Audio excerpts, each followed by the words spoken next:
This would be my last Songwriters open mic as a fully employed person, since I will be retiring on the 4th of January. Oh, congratulations. Worked, 12 years. Haven't earned my retirement. I found this out. I went to this retirement thing for people at the university, and I'm allowed to do whatever I want, I guess. I'm retiring whether I earned it or not, but you have to have a certain configuration of years of service and your own age to get the benefits of a retiree. And I missed it by a couple of years through their calculations. So I'll get to not work, which is really what I'm after, but I won't get to keep my email address or get newsletters or buy shit or whatever in terms of earning my thing. But at any rate, I've worked 12 years at this job, which it feels temporary still to me. We didn't come here for me to self-actualize, and we came here for other reasons. But it's the longest gig, and just thinking out loud here, that I've ever had. I worked one place 10 years, 12 years. But at any rate, it's given me a chance to reflect a little bit on just the attitude, I'm not saying it's a good one, that I bring to work or to effort. I'm always kind of pushing and pushing and pushing. And I've been reading a little bit about the life of Thomas Merton, the theologian, Franciscan scholar. I found out he spent some time at St. Bonaventure, south of Buffalo, where I grew up. And he was an interesting guy, and he had some writing about his concept of violence. So I thought I'd just share you this perspective because it sort of influenced this second song I'm going to do. The title of this little musing is, I Want to Be Everything to All People Now. There is a pervasive force of contemporary violence to which the idealist fighting for peace by nonviolent methods most easily succumbs: activism and overwork. The rush and pressure of modern life are a form, perhaps the most common form, of its innate violence. To allow oneself to be carried away by a multitude of conflicting concerns, to surrender to too many demands, to commit oneself to too many projects, to want to help everyone and everything is to succumb to violence. The frenzy of the activist neutralizes work for peace. It destroys the fruitfulness of work because it kills the root of inner wisdom, which makes work fruitful. Now, I am not approaching sainthood the way Merton was, so don't misconstrue at all what I'm saying here. But I am one of those guys who's just a little bit too intense for the average bear, and I kind of am arrogant enough to think, gee, if everybody just worked as hard as I did, everything would be great, and all that kind of bullshit. So this is a song about that attitude, and it's called Necessary Violence.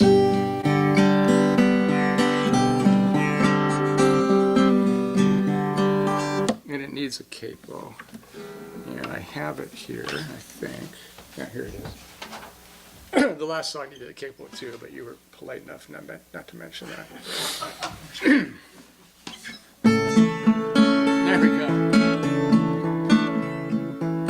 I try to lead a conscious life, walk mostly toward the light.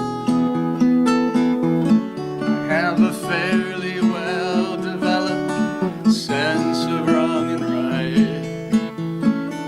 But success is through a door marked push, and push is what I do. I push myself, and I push him, and I will push you too. This necessary violence holds me in its sway. This necessary violence is what gets me through each day. I try to walk a path of peace, but friend, I've gotta say that this necessary violence has its way. Oh, can good be good enough? Can I be kind or merely tough? Can I choose the path that's smooth instead of rough? Thomas Merton knew that every push will have its shove. The daily striving takes us ever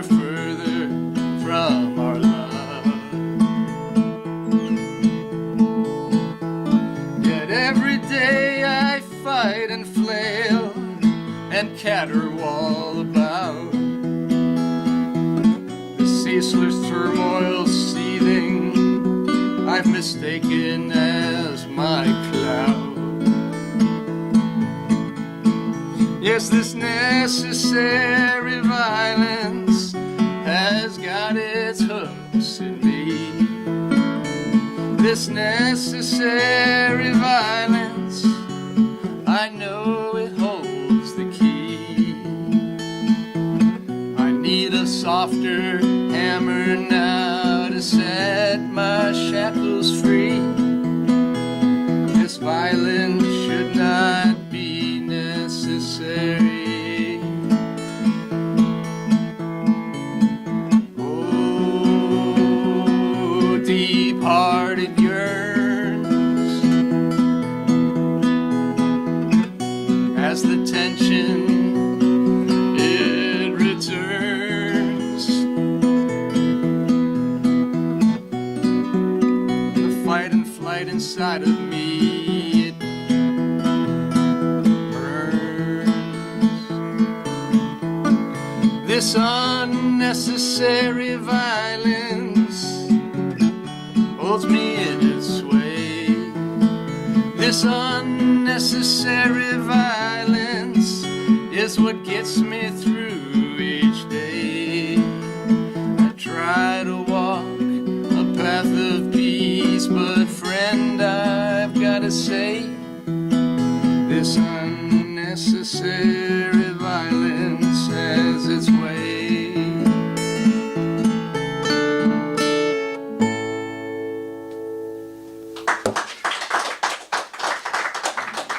Thank you.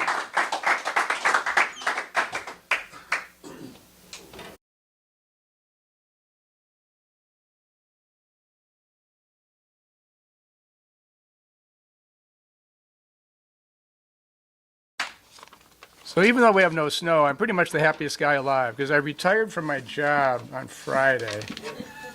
I didn't qualify for retirement, I guess, technically, but I quit anyway. And I'm going to go on a big trip, so I'm pretty excited about that. And whenever you're planning for a big trip, mine is 91 days, 22 countries, and if the Earth is round, it'll be a round the world trip. If the Earth is flat, it ends basically after Tahiti. Boom, over the edge. So I've been doing my shopping, preparing appropriately for the trip. And since I only shop at thrift stores, it's been very affordable. And this is a song it's not completely true, but a little bit of truth to it. So maybe you can relate. It's called "I Stripped That Mannequin Bare."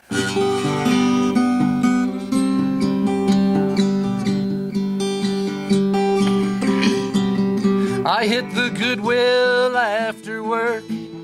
I was feeling rather like a jerk and wanted something, anything, to shift my disposition.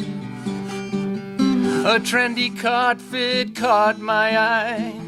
It looked just perfect, but oh my, it fully clothed a mannequin from head to foot position. I stripped that mannequin bare. It turned out he had no hair. But how could I have known how anxious that would make me feel? I left him standing there without a stitch to wear. His piercing, naked, angry glare, it certainly seemed real. The nasty look he sent my way suggested something mean to say. I'm naked here, you greedy fool, is what he was projecting. Then to the fitting room I went, the one where each wall has a dent. His gathered clothes, my sanity, I was frantically protecting. I stripped that mannequin bare. I left him with no underwear. And I imagined goosebumps forming on his naked skin. I knew it made no sense, but but it sure made me tense. So I quickly scurried past the $1.50 blue tag bin. I tried his clothes, they fit me fine. I began to think of them as mine. But how to face that naked, angry, violated being? Then suddenly my choice came clear, as toward the dummy I drew near and dressed him fully in my clothes, then contemplated fleeing. I stripped that mannequin bare, yeah, I gave him my clothes to wear, including my old ratty hat that advertised John Deere. He still looked rather peeved, oh, but I felt so relieved, because at least an exit strategy was finally drawing near. On the one hand, it was theft, of course, and certainly I felt remorse. But the mannequin, he looked quite good, dressed in my clothes and cap. In fact, he looked quite rugged now, could bale some hay or milk a cow. He couldn't rock this rural look at Macy's or the Gap. I stripped that mannequin bare, and then I got right out of there. A shame that in my panic he looked more like me than I did. When I got to my car, well, I knew I'd raise the bar for creepy episodes of thrift store stealing to keep hid.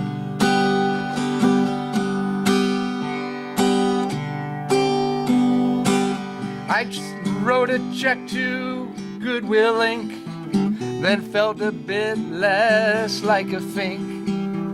For $50 was way more than the value I had taken. I mailed the check inside a letter. Your store, I wrote, it just gets better. And a shout out to your mannequin, he has not been forsaken. I stripped that mannequin bare, it turns out he had no hair. But how could I have known how anxious that would make me feel?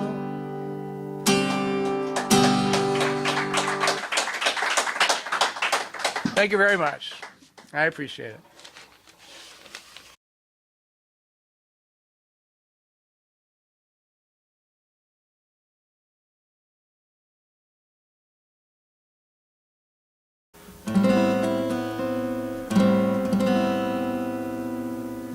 Paul was talking about the weather, Kevin, and they used your expression, Jim, to bitch about the weather.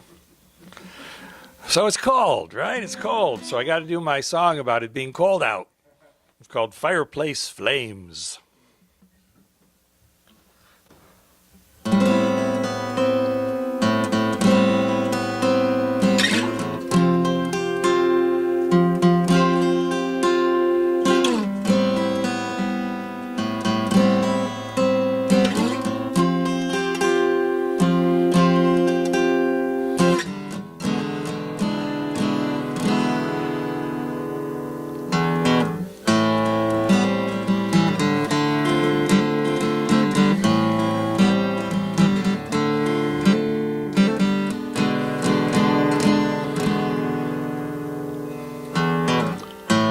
The fireplace flames disappear up the flue, and the red coals glow below. I sink in my chair, prop my feet, think of someone who floats on my mind like the ice in my whiskey.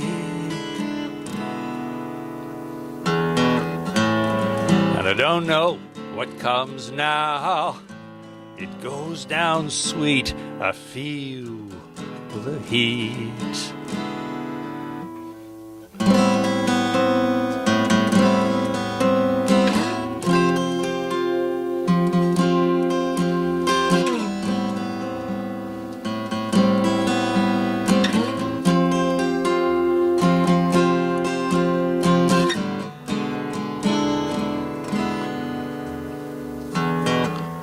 'Tis the season when we think about absent friends,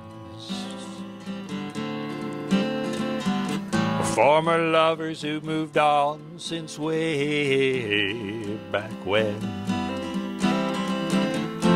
their brothers said, "Come to the game," sisters kept my thoughts in confidence. There were long-distance calls and a long run of silence. And I don't know what comes now. Once the die is cast, time goes by so fast.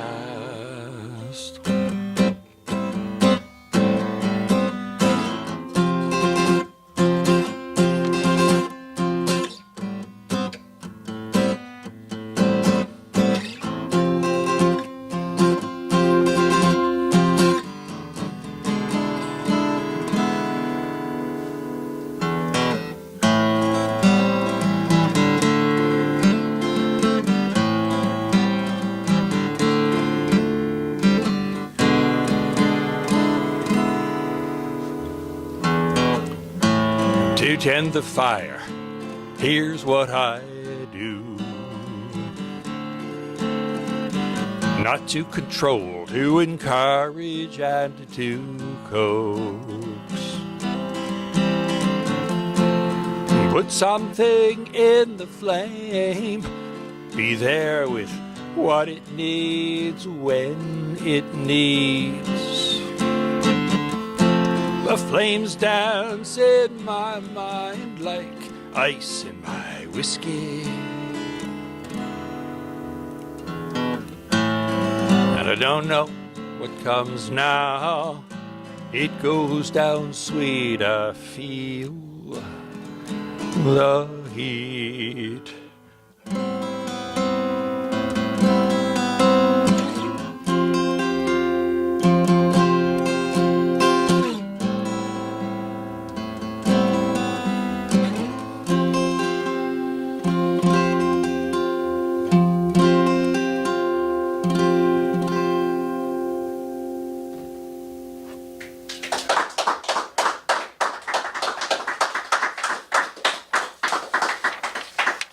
Okay, now I'm ready for winter.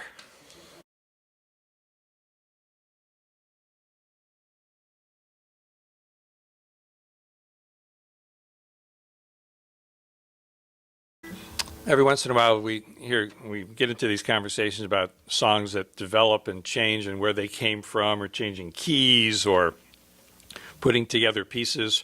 In Paul's case, putting a song away for 17 years, working on the lyrics or something, and then it comes back. This is a song of mine called Some Kisses, and it was two different songs, but incomplete, just ideas for songs and chords and melodies and stuff. And I noticed that they sort of had something in common, but I didn't know what to do with it. And I was working on some fun changes that were kind of, just cool to play. And I thought, oh, I have these other two pieces. I'll put them. So this is now the two things completely different from how they originally were, but now they're all together. And it's an old song, but it's relatively new.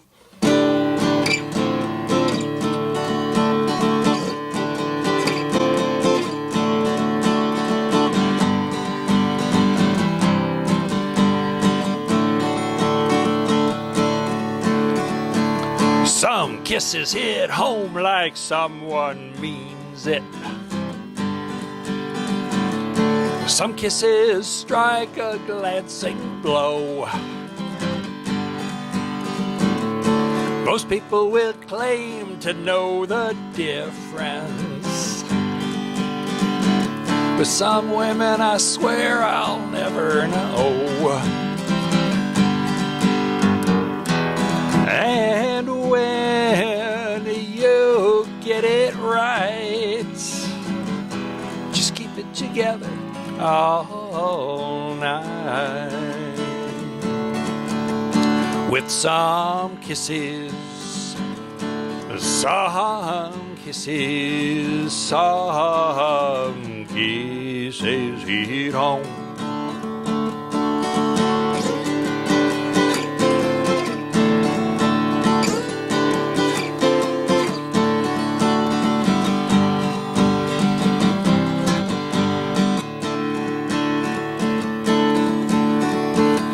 Some kisses you want to taste forever. Some kisses are salty, some are sweet. Some evenings you know are ending early. Some evenings you never will repeat. And when to get it right, just keep it together all night. With some kisses, not all kisses, some kisses hit home. But sometimes it's easy to run up the flag, state your intention and mention how life's just a drag.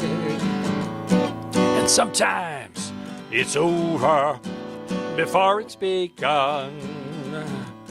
You open your eyes, unwrap a surprise, find out what you've won.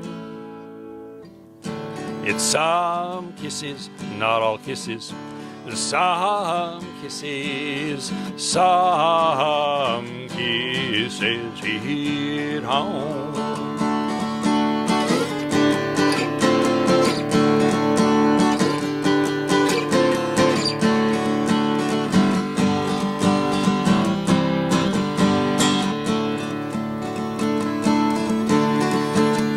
I want you to kiss me in church now. Kiss me on the corner in front of the cops. If you did not hear me, I'll repeat it. And I want to hear you say it to me. And then if we play it right, we can get years out of this night. With some kisses, not all kisses, some kisses hit home. Some kisses hit home.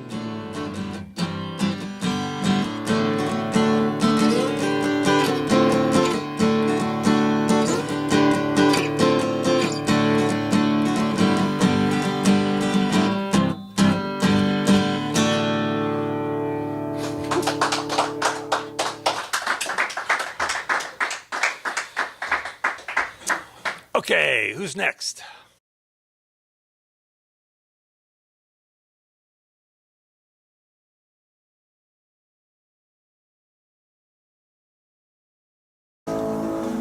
Well, I know I've done this one a few times, but hey, maybe I'll do your very best song every now and then.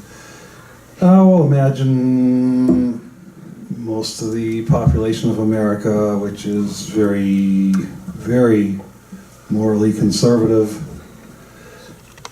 just bowing to a statue of Queen Victoria. Please come our way and make us wholesome and righteous and pure. That's what this song is. It's called Stone Victoria.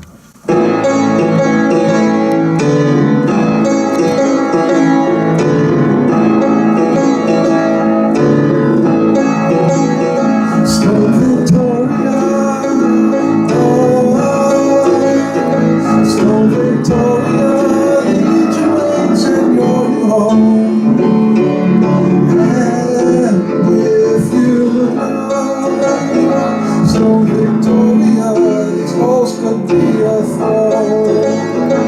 still victorious,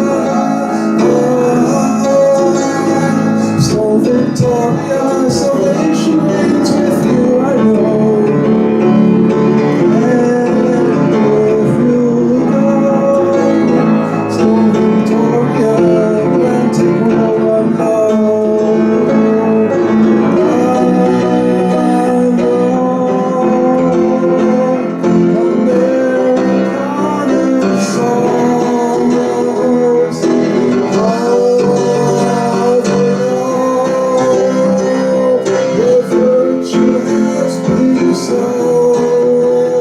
Still Victoria,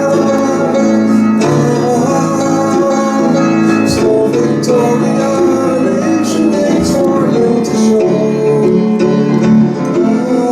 Until you know, still Victoria, the answer can't be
the answer can't be